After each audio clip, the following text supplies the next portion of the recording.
Hello everyone. हम शुरुआत कर रहे हैं इंग्लिश लिटरेचर के 2025 के प्रीवियस ईयर क्वेश्चन से।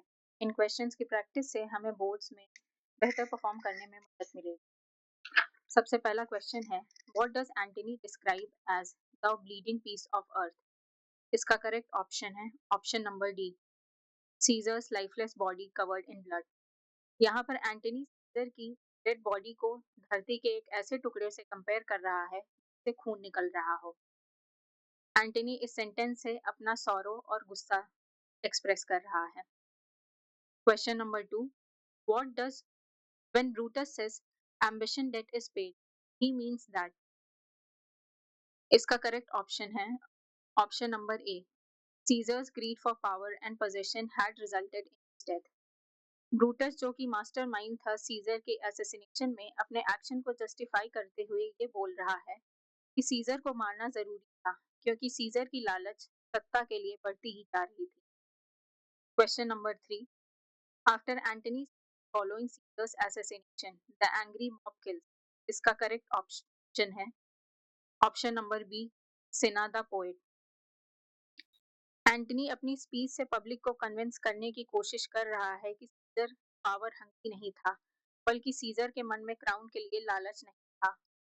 एंटनी अपनी स्पीच से पब्लिक को कन्विंस करने में सफल भी हो जाता है कि सीजर की डेथ बहुत बड़ा छलावा था जिससे पब्लिक को छला गया है। पब्लिक इस बात से कन्विंस भी हो जाती है और वो गुस्से में सेना जो कि एक कॉन्स्पायरेटर था उसे न मारकर सेना द पोएट को मार देते हैं। इस एक्शन से हमें ये होता है कि गुस्से और क्योस में हमेशा गलत डिसीजन होता है। Question number 4, when Antony he must be taught and trained and bid go forth, a barren spirited fellow he refers to। इसका करेक्ट ऑप्शन है ऑप्शन नंबर डी, लेपिडस। यह सीन एक्ट 4 सीन 1 से लिया गया है। यहाँ एंटनी रेफर कर रहा है लेसिडस को एज बैरन स्पिरिटेड फेलो। एंटनी कहता है कि लेसिडस के पास उसके ओरिजिनल थॉट्स नहीं है और वो केवल ऑर्डर्स ले सकता है, उसके अंदर एक लीडर की qualities. Question number 5, when who were the members of the second triumvirate formed to over Rome after Caesar's assassination? इसका करेक्ट ऑप्शन है option number C, Mark Antony, Octavius Caesar and Lepidus. Second triumvirate एक political alliance थी जो form हुई थी scissor के murder का बदला लेने के लिए, जिसमें ऑक्टेवियस आगे चलकर राजा बनता है। Question number 6, which of the following words best describe Cassius' mood when he says, come Antony and young Octavius come, revenge yourselves alone on Cassius? इसका करेक्ट ऑप्शन है option number B, regretful. Cassius Julius Caesar के murder में main conspirator में से एक था। इस scene में कैसियस खुद को धोखा दिया हुआ महसूस करता है क्योंकि ब्रूटस जो उसका बेस्ट फ्रेंड था उस पर रिश्वत लेने का आरोप लगाता है, जिससे कैसियस का दिल एकदम टूट जाता है। Question number 7, in the poem haunted houses what does the speaker see at his fireside that the stranger can not? इसका correct option number C, the speaker sees both the present and the past. H W. Longfellow की poem haunted houses में poet haunted houses को ऐसी जगहों के रूप में देखता है जहां पास्ट को एग्जिस्ट कर रहा है प्रेजेंट के साथ। यहाँ पर गोस्ट रिप्रेजेंट कर रहे हैं उन मेमोरीज, पास्ट एक्सपीरियंसेस और लोगों को जो कि वहां रह चुके। अगला question, question number 8, in the poem the glove and the lion who does count the lord die for? Poem the glove and the lion लिखी गई है ले हंट के द्वारा। यहाँ पर ब्यूटियस लाइवली डेम का मतलब है beautiful spirited young woman.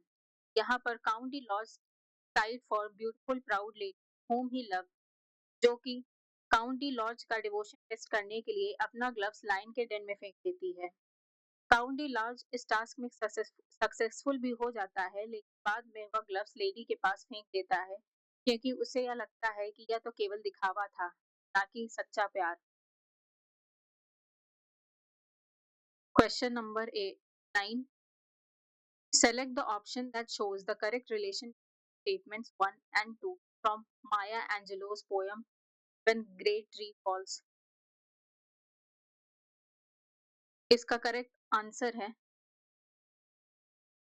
Correct option है, इसमें स्टेटमेंट 1 फॉल्स है पर स्टेटमेंट 2 करेक्ट है। When Great Tree Falls के थ्रू पोएट यह बता रहे हैं कि कैसे नेचर और ह्यूमन सिमिलर हैं। पोएट कहते हैं कि जब कोई पुराना बड़ा पेड़ उखड़ कर गिरता है तो पृथ्वी कैसे कांपने लगती है, बड़ी बड़ी चट्टानें कांपने लगती हैं, शेर लंबी घास के पीछे छुपने लगते हैं तथा छोटे जानवर और कीड़े भी छुप जाते हैं और शांत रहते हैं। स्टेटमेंट 1 गलत इसलिए है क्योंकि पोएट कहते हैं कि ग्रेट मैन की डेथ के बाद कुछ समय के लिए भले ही इंटेंस पेन और सैडनेस हो पर कुछ समय बाद पीस रीस्टोर हो जाता है। Question number 10. The poem A Considerable Speck expresses frost का करेक्ट ऑप्शन है ऑप्शन नंबर बी, respect for intelligent life. Robert Frost की पोएम अ कंसिडरेबल स्पेक में एक पन्ने पर एक नन्हे से कीड़े के बारे में है जिसे शुरुआत में पोएट धूल समझते हैं, लेकिन बाद में जब वो मूवमेंट करने लगता है और अपने सर्वाइवल के लिए स्ट्रगल करने लगता है तब पोएट उसकी विल पावर देखकर उसे जाने देते। Thank you so much. अगला पार्ट हम अगले